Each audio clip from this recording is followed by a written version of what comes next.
عايزها مش عايزها تاخدها. عليها عرض، ده عليها عرض لازم اخدها.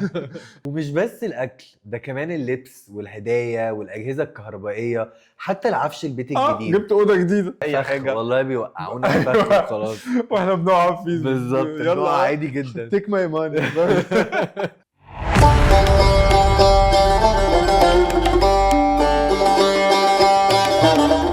اهلا وسهلا بيكم في حلقه جديده من بالصدفه في رمضان مع مازن.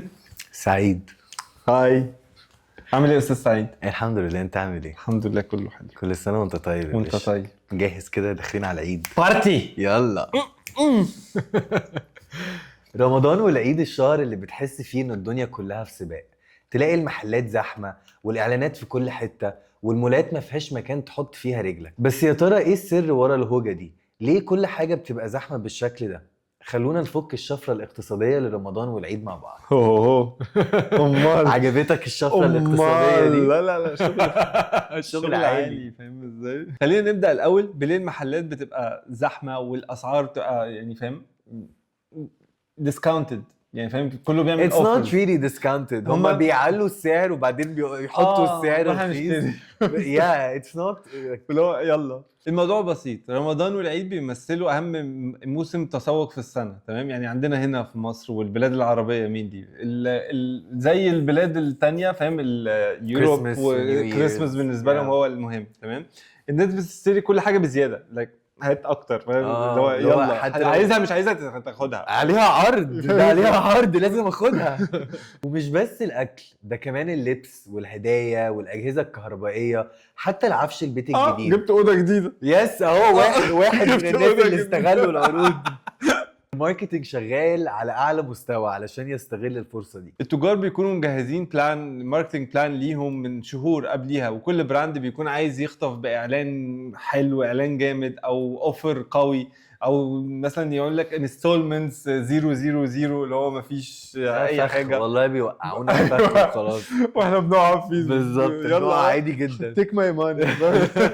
وبالنسبه بقى الاعلانات اللي في كل حته، طبعا الاعلانات دي من اهم الحاجات. ده رمضان اي بي سي اعلانات، يعني فاهم؟ اللي هم بيبداوا يصوروها من هو ما بقاش في حد بيتفرج على التلفزيون اصلا في رمضان بسبب الاعلانات، اللي هو يعني فاهم. بس بنتفرج على الحاجات الحلوه اللي هي الاعلانات الحلوه، بتتفرج عليها بقى اونلاين، بتشوف تطلع لك على انستجرام تيك توك الحاجات بس دي. اونلاين يو كان سكيب عادي، لكن لا مين في ساعات اعلانات بتدخل تتفرج عليها، حد يقول لك ده في اعلان حلو مش عارف لعيبه، فبتدخل تتفرج عليه، فاهم؟ زي اللي هو يعني اوكي انت مش بتشوف التلفزيون بس بتشوفه في بس هم قتلوا التي في. أيوة. مفيش غير ماما، انت يا جي. انت الوحيده بتقعد تتفرج على التلفزيون. والله بتفتح بص بعد الفطار لا استنى، انت فاتحه مش فاكر قناه ايه، تبدا بقى تقول لي كل التمثيلات تيجي هنا ورا بعض، وفيهم بقى 4 ساعات ضايقين اعلانات. ايوه، ما هو اصلا المسلسل الحلقه بتبقى 30 ل 40 دقيقه، اون تي في بتبقى ساعه ونص. والله قعدنا وشفنا الابلكيشنز وازاي بيتعملوا، ها بس لا برضه لازم نتفرج على الاعلانات. رمضان والعيد هما الموسم الذهبي للاعلانات. الشركات كلها بتصرف ملايين، بجد ملايين حرفيا، علشان تلقط انتباه. وتلاقي كل حاجه بقت رمضانيه حتى لو ملهاش علاقه، فاهم؟ يعني فاكر تلاقي الشاي بيلعب، فاهم؟ في المشاعر، فاهم؟ والبنك بيحكي لك عن العيله، والموبايل فاهم جديد طالع باعلان فيه فانوس، فاهم؟ لو كل حاجه بتتحول، فاهم؟ ترانسفورميشن. حتى احنا اتحولنا اهو فانوس فانوس. ولو جينا للاعلانات الغنائيه، كل سنه في تراك جديد احنا بنحفظه اكتر من اسمنا تقريبا. ده كده يعني في حاجه حافظها السنه دي. في واحده عايزين مع بعض اكتر. دي بتاعت مين؟ دي بتاعت شيرين. ايوه دي حلوه. شيرين راجعه مش راجعه بجد. هي نانسي اللي عملت نانسي عملت حاجه فودافون صح؟ يبقى شيرين عملت ايه؟ بس شيرين كانت لابسه فستان احمر، مش ده فودافون برضه؟ وبعد كده بقى هناخدكم بقى لايه؟ لزحمه المولات والعشوائيات، والناس انا ما بعرفش بتشتري اصلا وتعمل. اروح. انت عارف انا اي بريفير ان انا اعمل شوبينج اونلاين مش اروح المحل. يعني لا، انا بحب اروح المحل لانه بحب اقيس، بحب اشوف الكواليتي، بحب اشوف الالوان. مش انت بتجيب من براندز عارفها، مش بتجيب من حاجات مش عارفها. ما لا، حتى لو عادي لازم. لا انا بريفير اشتري، بزهق. لا ما عنديش، وبتحر وصهد، فاهم ازاي؟ ده هو بقعد اقيس واقلب ذا شوبينج اكسبيرينس، بس ما تودينيش في سيل وما تودينيش في عشان الزحمه. عشان الزحمه بالظبط. بيبقى في عشوائيه رهيبه يعني. عندنا في حاجة اسمها فومو اللي هي fear of missing out، اللي هو الناس بتحس انه لازم تشتري كل حاجة قبل العيد والا هيفوتهم الاوفر اللي معمول او الحاجة اللي هم عايزينها، خلاص بعد مش هيلاقوها، بعد الهوجة دي مش تبقى موجودة، فاهم؟ مع انها هتلاقيها تانية ممكن تبقى اقل السعر، فاهم ازاي؟ بس اكشلي هو اكيد بالظبط اللي هو بس هنجيبها. طبعا بقى ده بلس انه فكره العيد لازم يكون الواحد مختلف. الواحد بيحب يصرف على اي هبل وخلاص، على اي لبس واي هدايا كانه استثمار طويل الاجل. بس مش بيحصل مش استثمار، هو بيشتري not coming back هو that بيشتري money is وخلاص. gone for good. واكيد طبعا بقى لازم نجيب الكحك والبسكوت حتى لو مش هناكلهم، فاهم؟ بيفضلوا محطوطين كده في البوكس او النايس سيت اب زي ده كده، بس مش هيتاكلوا، فاهم؟ لا ده احلى استثمار بقى. انا هقعد اكل كل يوم الصبح اعمل الشاي. عايزين نبقى نعمل شوت في الجنينه بالكحك ده، صح. شاي بلبن بقى بالجلاليب ونقعد بقى نسقسق. مال. طبعا مش هينفع بقى نبقى بنتكلم عن رمضان والعيد من غير ما نتكلم عن مطاعم السحور والافطار. ده كده الموضوع كده. ده يعني حاجه كبيره جدا في رمضان. انت ما بتحبش الكلام ده؟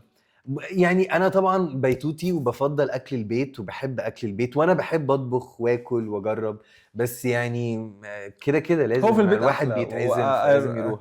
بالظبط. هو احنا احنا كان كله في البيت، يا اما لو في عزومات الايفنتس اللي بتتراح وات ايفر، والفطار والسحور اللي هو طبعا عند العيله عند اصحابنا عند الحاجات دي. بس غير كده احنا قاعدين في البيت بيعمل لنا قرمه سعيد، قاعدين هنا على الترابيزه يعمل لنا قرمه سعيد وناكل، فاهم؟ لا بس السحور يعني انت بكره عندك قرمه وبعده عندك قرمه، فجود لك.